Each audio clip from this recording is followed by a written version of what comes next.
Tadoba photo काढते जागोजाग.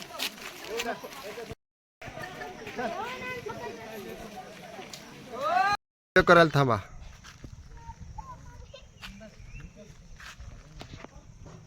नांदेड येथून सर्व सहल ताडोबा येथील जंगलामध्ये आलेली आहे बघण्यासाठी. एक आमची अर्धी टीम गेलेली आहे आणि अर्धी टीम थांबलेली आहे. अर्ध्याचा फोटो आहे, व्हिडिओ आहे. या ठिकाणी आम्ही आता ताडोबाच्या जंगलाच्या पायऱ्याजवळ आलेलो आहोत. या ठिकाणी 250 पायऱ्या चढून वर जावं लागत असतं.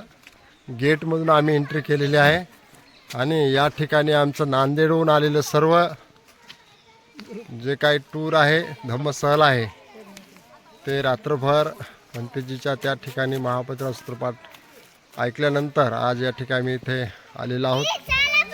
या ठिकाणी जवळजवळ 250 पायऱ्या आहेत.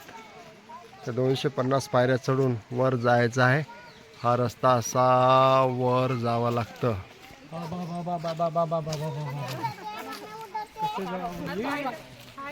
चला 250 पायऱ्या चढून जायचं वर. चला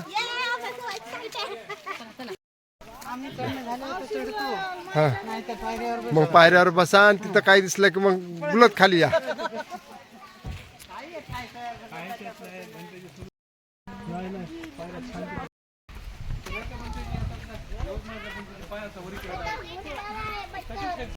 हे जंगल दिसत आहे इथून पूर्ण. महिला थकून थकून आल्यात बिचाऱ्या.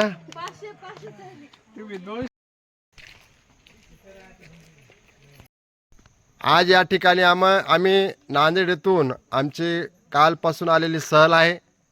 नांदेड येथून आम्ही आता रात्रभर, कालची रात्र म्हणजे दिनांक 11 रोजी आम्ही ज्या ठिकाणी पूजनीय भंतेजी रात्रभर महापत्रान सूत्रपाठ होतं आणि त्यानंतर ज्या ठिकाणाहून पूजनीय भंतेजी ज्ञानज्योती यांनी त्यांचा प्रवास सुरू केला त्या ताडोबाच्या जंगलामध्ये जवळजवळ 250 पायऱ्या चढून या ठिकाणी जवळजवळ 50 उपासक उपासिका या ठिकाणी आम्ही हजर झालेलो आहोत. या ठिकाणी आमचे भदंत श्रीरत्नजी, पयादीपजी हे सुद्धा या ठिकाणी उपस्थित आहेत. ह्या महिला सर्व अत्यंत परिश्रम करून या ठिकाणी ज्या ठिकाणी भंतेजीचं आपण जे आहे ते टी व्हीवर सुद्धा पाहत असतो तेच हे ठिकाण जे वडाच्या पारंब्या असलेलं ठिकाण आहे. ह्या ठिकाणावर आम्ही सर्वजण या ठिकाणी उपस्थित झालो आहोत. या ठिकाणी वंदनासुद्धा होईल आणि खूप अत्यंत सुंदर असा परिसर हा या ठिकाणी आहे. हे आमचे सर्व उपासक उपासिका या ठिकाणी आलेले आहेत, बसले आहेत. अत्यंत शांतताप्रिय या ठिकाणी बसल्यामुळे या ठिकाणी जे आहे आम्ही भंतेजींचं जे ठिकाण आहे हा परिसर आहे, खूप मोठा परिसर आहे. भंतेजीची गुफा पण या ठिकाणी आहे. ते ठिकाण सुद्धा आम्ही या ठिकाणी पाहण्यासाठी जाणार. ज्या ठिकाणी भंतेजी ध्यान करत असतात त्या ठिकाणावर सुद्धा आम्ही जाणार आहोत. हे पूर्ण परिसर जो आहे, हे जे पारंब्या पाहता आपण, ह्या पारंब्याच्या ठिकाणीच भंतेजीचा हमेशा प्रवचन होत असतं. आता पावसाळा असल्यामुळे व कालचा कार्यक्रम त्या ठिकाणी महापत्रान सूत्रपाठ असल्यामुळे कालची श्रावण जे आहे ते अमावस्या होती, त्या अमावस्येनिमित्त त्या ठिकाणी प्रोग्राम होता. आम्ही सर्वजण या ठिकाणी उपासक उपासिका आलेले आहोत. या ठिकाणी उपासिका धुळेताई या ठिकाणी आलेल्या आहेत, आमच्यासोबत आलेल्या आहेत. धुळेताई, कसा प्रकारे तुमचा प्रवास राहिला, कसं काय वाटते तुम्हाला? पहिलं प्रथम वंदन करते भंतेजीला आणि तथागताला. आयुष्यामध्ये आम्ही कधी शोधलं सुद्धा नव्हतं की आता हे 250 पायऱ्या आम्ही चढून आलो. रात्रभर भंतेजीचं परित्राण पाठ जे झाला तर तिथं कमीत कमी म्हणजे 1000-1500 लोक होतं. सगळे बसून होते. आयुष्यामध्ये ज्यांना बघतो म्हणलं त्याला भेटणार नाही, मात्र ज्याला नशिबात असलं त्यालाच भेटत असतंय, असं कोणालाही भेटत नसतंय. म्हणून भंतेजींना आणि सर्वांना सगळे हे की आपल्याला जायचंच आहे. खूप अडचणी आल्या आणि अडचणीला मात करूनच आपल्याला कोणत्याही गोष्टी आपल्याला भेटत असतात. अशा सहजासहजी भेटत नाहीत.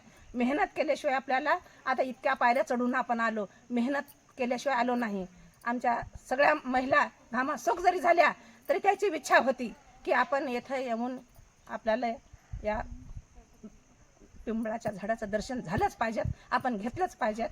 आणि सगळ्या महिला कुणीही डगडगलेलं नाही. इतका खूप छान आमचा सफर झालेली आहे. आयुष्यामध्ये भेटल किंवा नाही भेटल आणि पुढची आम्ही आशाही करणार नाही. आताच आमची आशा झालेली आहे. सर्वांना जय भीम करतो. यांच्या इच्छा पूर्ण झालेल्या आहेत आणि यांना आता वर जाण्यास काही हरकत नाही असं याने सांगितलेलं आहे. महिलांना जय भीम. इथे आल्यानंतर समजलं की काय असते भगवान बुद्धाचं स्थान. आम्ही जेव्हा आलो तेव्हा असं भंतेजीचं प्रवचन ऐकून असं जाणवलं की बाप रे बाप, अक्षरशः 9 तास तर कमीत कमी समजा 9 तास तरी भंतेजी एकसारखं कंटिन्यू प्रवचन करत होते, रात्रभर पूर्ण बसून. आणि एवढं मन प्रसन्न झालं हे बघून ऐकून. आणि दुसरी गोष्ट, हे जे आता जे मी उभी आहे ते स्थळ एवढं सुंदर आणि रमणीय आहे की याचा अंत नाही. मी कधीही आयुष्यामध्ये विसरणार नाही. एवढं सुंदर महिला मंडळ आमचं आणि आमचे भंतेजी, आमच्या भंतेजीमुळं आम्हाला हे आज पावलं म्हणता येईल, पावलंच म्हणतो आम्ही. हां, धन्यवाद. जय. क्रांतिकारी जय भीम. महाकारुणिक तथागत गौतम बुद्ध तथा भंतेजींना मी त्रिवार वंदन करते. माझं नाव ॲडव्होकेट विजयमाला मनवर आहे. मी नांदेड इथून सगळ्या बौद्ध उपासिका यांच्यासोबत भंतेजींचं जे काही प्रवचन आहे, पूर्ण परित्राण त्यांचं होतं, संपूर्ण परित्राण, तर ते परित्राण ऐकण्यासाठी इथे आलेली आहे. आणि मला हा जो जीवन मिळालेला आहे, जीवन जे मिळालेलं आहे, त्या जीवनाचं सत्य काय आहे हे जेव्हा प्रत्यक्षात आपण विपश्यना करतो तेव्हा कळतं. आणि विपश्यनेमध्ये माहेर असलेले, एक्सपर्ट असलेले भंतेजी आपले ज्ञानज्योती भंतेजी यांना प्रत्यक्षामध्ये पाहता आलं, प्रत्यक्षात त्यांना अनुभवता आलं, तर खरोखरच जीवनाचं सोनं झालं म्हणतात ते आज आम्हाला कालपासनं जाणवत आहे. भंतेजींच्या सानिध्यामध्ये आम्ही काल रात्री 10 वाजतापासून ते सकाळच्या 10 वाजेपर्यंत तिथे, सकाळी 9 वाजेपर्यंत आम्ही तिथे उपस्थित होतो. पण भंतेजींच्या चेहऱ्यावर कुठेही असा थकवा जाणवला नाही. आम्ही अक्षरशः रात्रभर प्रवास केला. मी म्हणजे खडतर प्रवास करून इथपर्यंत आलो. आम्ही थकल्यासारखे फील करत होतो. पण भंतेजींच्या म्हणजे असं वाटत होतं की साक्षात आम्ही बुद्धांच्या समोर बसलेले आहोत. त्यागमूर्ती काय असते ते प्रत्यक्षात आम्ही काल अनुभवलेली आहे. आणि अशा महान विभूतीच्या सानिध्यात आम्हाला हा जो वेळ मिळालेला आहे, हा जो अनुभव मिळालेला आहे, हा आमच्या जीवनाची शिदोरी असल्यासारखा आहे. आणि खरोखरच जीवनाचं सोनं झालं मी तर म्हणतेच. तर अशा पद्धतीच्या टूर्स आपण आयोजित करता, भंतेजींच्या आशीर्वादाने, भंतेजींच्या सहकार्याने आपण ह्या टूर आयोजित करता. अशाच टूर आयोजित करणं गरजेचं आहे. त्यानंतर आम्ही इथे आपले भंतेजीचं सुरुवात जिथून झालेली आहे ध्यानसाधनेची, त्या ठिकाणावर आलेले आहोत. आणि त्या ठिकाणावर इथे आल्याच्या नंतर इथून जावंच वाटत नाही. येताना असं म्हणजे भीती वाटत होती, कुठं वाघ दिसतो का, असं काहीतरी मनामध्ये हिंस्र प्राण्यांची भीती वाटत होती कुठंतरी. पण इथे आल्याच्या नंतर असं वाटतंय की खऱ्या अर्थानं ज्ञान काय असतं, निसर्गाचा जो अभ्यास आहे तो इथं आल्याच्या नंतर असं वाटतं की खरं आपण इथून जाऊच नाही. पण लिमिटेशन आहेत, मर्यादा आहेत, इथे थांबू शकत नाही आपण. पण खऱ्या अर्थानं जीवनाचं सोनं झालं मी वारंवार म्हणते. खूप सुंदर ही ट्रिप झालेली आहे. आणि याचं सर्व श्रेय आदरणीय भंतेजींना आहे. सगळ्या महाउपासिका इथे जमलेल्या आहेत. त्याच्यामध्ये बऱ्याच वयस्क महिला आहेत ज्यांना काहीला चालता येत नाही. मी त्यांचं कौतुक करते आणि सर्वांसाठी कौतुकाच्या टाळ्यांची अपेक्षाही करते की त्यांनी स्वतः वर चढल्यात. हे 250 शिड्या आहेत वर येण्यासाठी, 250 पायऱ्या. थकत का होईना पण त्या वर चढल्या. हा जो उत्साह असतो, हा उत्साह इतर कोणामध्ये नाही, ते फक्त बाबासाहेबांच्या लेखींमध्येच असते. आणि बाबासाहेबांच्या लेखीच इथे येऊ शकतात.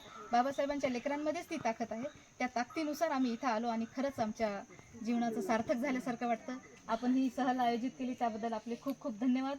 आणि आपण खूप सुंदर मॅनेजमेंट करताय सर, त्याबद्दल आपले खूप खूप धन्यवाद. आणि सगळ्या मायालेकींचे म्हणजे माझ्या महामायांचेच म्हणते मी की खरंच यांच्याकडे बघून आम्हाला खूप इन्स्पायर्ड वाटतं की आपण वारंवार इथं येत राहायला पाहिजे. आणि इतकं सुंदर रत्न आहे हे आपल्याला मिळालेलं वैभव मिळालेलं आहे. या वैभवाचा आपण पुरेपूर फायदा घ्यायला पाहिजे. केवळ आपल्याला टूर्स काढले म्हणून नाही, तर खरोखर इथे येऊन आपण दान देत राहिलं, धम्मदान देत राहिलं, तर इथलच्या ज्या काही सुविधा आहेत त्या वाढतील. आणि आपल्यालाच, आपल्या पिढीला इथे याच्यानंतर सुंदर सुंदर गोष्टी पाहायला मिळतील. अशा प्रकारे माझा तर हा अनुभव मी कधी न विसरणारा अविस्मरणीय क्षण आहे. आणि आपण मला बोलण्याची संधी दिली त्याबद्दल खूप खूप धन्यवाद. प्रवास केलेला आहे आम्ही. तथागत भगवान बुद्ध आणि आमचे सहयोगनगरचे भंतीजी यांनी हे स्टोर काढलेले आहे आणि खूप खूप छान स्टोर झालेली आहे आमची. तर आता आम्ही खाली प्रवचन झालं रात्रभर, ते सगळं रात्रभर ऐकलं. त्याच्यानंतर आता वर ताडोबा जंगल आहे, त्या ताडोबा जंगलमध्ये ज्ञानज्योती भंतेजीनं इथं प्रवचन देतात. त्यांची स्कूटी आहे आणि कुठेतरी आता ते हे पण आहे म्हणे, गुंफा आहे म्हणे त्यांचा, ते बघायला जायचं आहे आता. आणि एवढं छान चढता येईल की नाही असं वाटत होतं. लोक कोणी म्हणे 1000 पायऱ्या आहे, कोणी 500 आहे म्हणे. तर 500 काय नाहीत पायऱ्या, 200पर्यंत आहेत, 250. तर आमच्या 50 ते 60 वर्षाच्याच महिला आहेत त्याच्यात, 2-4 असतील, 30-40, 30च्या असतील 2-4. पण एवढ्या महिला चढून वर आल्या, ते खरंच हे भगवंताची आणि बाबासाहेबाची कृपा आहे आमच्यावर आणि शक्ती आहे त्यांची आमच्या. आणि इथे वर्षानं जानेवारीमध्ये 30-31 3 दिवसाची धम्मपरिषद होते म्हणे. तेव्हा आम्ही काय आलो नाही तेव्हा, पण आता एक आम्हाला संधी मिळाली आणि त्या संधीचं सोनं झालं मला असं वाटते. जय भीम, धन्यवाद सर्वांना. गाजू लागला होता ताडोबा जंगल, ताडोबा जंगल, ताडोबा जंगल. म्हणजे बरेच दिवसापासून असं मनात होतं. तेही आमचा एक संकल्पच होता की आम्हाला ताडोबा जंगलला भेट द्यायची. तो संकल्प मला वाटते आता ह्या उद्देशानं पूर्ण झाला असा हा संकल्प. इथून नाही पुन्हा आम्ही सगळ्या महिलांनी असाच एक संकल्प करायचा की पुढे आम्हाला अशी बौद्धस्थळं पाहायला भेटा. पण हे ताडोबा जंगल जे पाहायला भेटलं आणि कालचा बी यवतमाळला जे अशोक बोधी वृक्ष पाहायला भेटला की भंतेजी भेटले, त्यामुळं आम्हाला तिथे खूप ज्ञान मिळालं. त्यांनी जे आपल्याला सांगितलं विपश्यनेबद्दल तेही आम्हाला जरा पटलं आणि आमच्या ते आपल्या प्रत्येकाच्या जीवनावरच त्यांनी मार्ग दाखवला आहे. आणि त्या मार्गानं खरंच जर आपण त्यांनी जसं सांगितलं तसं त्या मार्गानं जर गेलो तर आपलंही जीवनाचं सोनं होईल असं मला वाटते. आणि त्यांचा जो संकल्प आहे तर त्याप्रमाणे आम्ही तसा संकल्प करू की बाबा जसं अशोक बोधीने सांगितलं त्याप्रमाणे आम्ही वागण्याचा प्रयत्न करू. आणि तिथूनही काल आले इथं ताडोबा जंगलमध्ये ज्ञानज्योती हा महाज्ञानी भंतेजी आहे. त्यामुळं ह्या ज्ञानी भंतेजीचं आम्हाला खूप दिवसापासून दर्शन घ्यायचं होतं, पण आम्हाला का आतापर्यंत घडलं नाही. आणि हा योगायोग म्हणा की काय म्हणा, पण आम्ही जेव्हा आता सकाळी रात्री जेव्हा दर्शन घेतलं तेव्हा खरंच आम्हाला वाटलं की आम्हाला तर तरंगी आलेत की काय की तथागताचे किंवा धम्माचे हे जे तरंग आम्ही जवळून दर्शन घेतलं. कारण त्या विहारात भंतेजी जेव्हा आले ज्ञानज्योती तेव्हा आम्ही जवळून दर्शन घेतलं, तेव्हा मात्र वेगळी म्हणजे आमच्या अंगावर शहारी आल्यासारखं वाटलं. खरं हे धम्म म्हणजे काय आहे असं थोडं तरी म्हणजे जाणवायलं की बाबा हे धम्मामध्ये खरंच आहे. तथागतांनी जे सांगितलं की हे धम्माचे तरंग असतात आणि जिथं तुम्ही हे कराल, साधना कराल, काय कराल तर तेव्हा तुम्हाला ते जाणवतात. तसं आम्हाला ते रात्री जवळून गेल्यामुळं असं हे जाणवलं.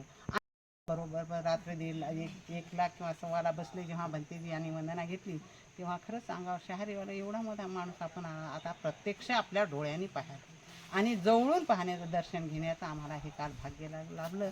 आणि त्यांनी जेव्हा सुरू केलं प्रवचन, जेव्हा 1:30 वाजल्यापासून जे प्रवचन सुरू केलं तर आत्ताही 6-7 वाजेपर्यंत प्रवचन म्हणजे ऐकण्याला भेटलं. आणि